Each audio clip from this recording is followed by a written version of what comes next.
ملا ٹائمز میں خوش آمدید۔ غزہ پٹی میں جاری جینوسائیڈ اور طوفان الاقصی آپریشن کے 400 دن پورے ہو جانے کے بعد جنگ بندی اور سیز فائر کی بات چیت ایک مرتبہ پھر شروع ہو گئی ہے۔ امریکی وزیر خارجہ اینٹونی بلنکن نے بھی اسرائیل پر دباؤ بنایا اور اسرائیل سے کہا کہ اس نے جو جنگ کا ہدف طے کیا تھا اس کا ہدف اور مقصد پورا ہو چکا ہے، اس لیے اب اسرائیل کو جنگ بندی کی کوشش کرنی چاہیے، اپنی آرمی کو وہاں سے نکالنا چاہیے، غزہ پٹی میں امدادی سامان کو پہنچنے کی اجازت ملنی چاہیے۔ امریکی وزیر خارجہ اینٹونی بلنکن نے ایسا کہا ہے۔ اس کے علاوہ جنگ بندی اور سیز فائر کے لیے ایک پروپوزل بھی سامنے آیا جس میں یہ کہا جا رہا ہے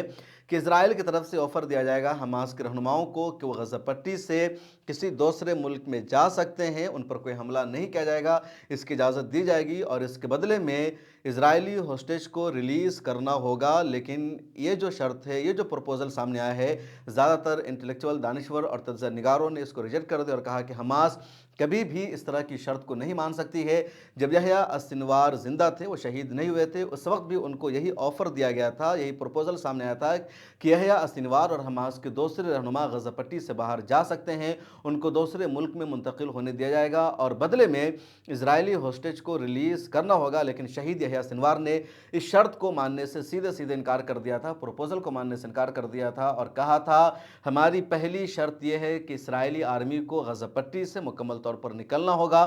غزہ پر حملہ بند کرنا ہوگا، کسی بھی طرح کا کنٹرول غزہ پر اسرائیل کا باقی نہیں رہے گا، اس کے بعد ہی اسرائیلی ہوسٹیج کو ریلیز کیا جائے گا۔ امریکہ کی طرف سے جولائی میں بھی ایک پروپوزل سامنے آیا تھا، جو بائیڈن ایڈمنسٹریشن کی طرف سے پروپوزل سامنے آیا تھا۔ اس پروپوزل کو حماس نے ایکسیپٹ کیا تھا، اسرائیل نے ماننے سے انکار کر دیا تھا کیونکہ اس پروپوزل میں یہ بات شامل تھی مکمل طور پر سیز فائر ہوگی، اسرائیلی آرمی کو غزہ سے نکلنا ہوگا۔ حماس نے اس کو مان لیا تھا لیکن اسرائیل نے اس کو ایکسیپٹ نہیں کیا تھا۔ اسرائیل یہ چاہتا ہے کہ غزہ پٹی میں اس کی آرمی برقرار رہے اور اس کے ساتھ ہی حماس کے رہنما اسرائیلی ہوسٹیج کو ریلیز کر دے، اور اسرائیل نے اور حماس نے ہمیشہ اسرائیل کی طرف سے اس طرح کی شرط کو ماننے سے انکار کیا ہے۔ اب امریکی وزیر خارجہ اینٹونی بلنکن نے اسرائیل کو کہا کہ اسرائیل نے جب 8 اکتوبر 2023 کو غزہ پٹی پر حملہ کی شروعات کی تھی، وار ڈکلیئر کیا تھا،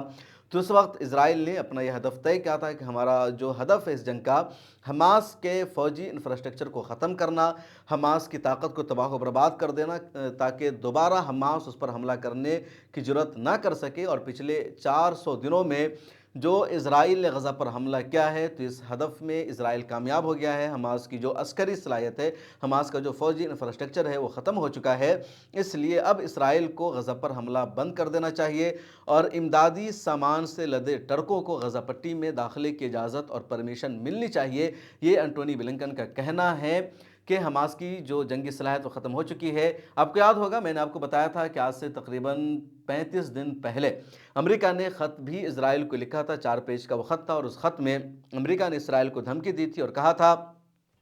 کہ اسرائیل نے اگلے 1 مہینہ میں اگر ہیومن رائٹس کا خیال نہیں کیا، لگاتار ہیومن رائٹس کی دھجیاں اڑائے، امدادی سامان کو غزہ میں پہنچنے نہیں دیا اور جنگ بندی نہیں کی، تو آئندہ دنوں میں امریکہ کی طرف سے اسرائیل کو کوئی مدد نہیں دی جائے گی۔ جنگی جو ہتھیار کی سپلائی کی جاتی ہے اس میں کٹوتی کی جائے گی، ایڈ میں کٹوتی کی جائے گی۔ 1 مہینہ سے زیادہ کا وقت گزر چکا ہے لیکن ابھی تک امریکہ نے اپنے اس وعدے پر پورا نہیں کیا ہے۔ تو بات صاف ہے کہ امریکہ کا وہ جو خط تھا وہ دکھاوا تھا۔ امریکہ ہر حال میں اسرائیل کے ساتھ کھڑا نظر آتا ہے۔ اب ایک مرتبہ پھر اینٹونی بلنکن نے اس طرح کی بات کی ہے۔ دوسری طرف اسرائیل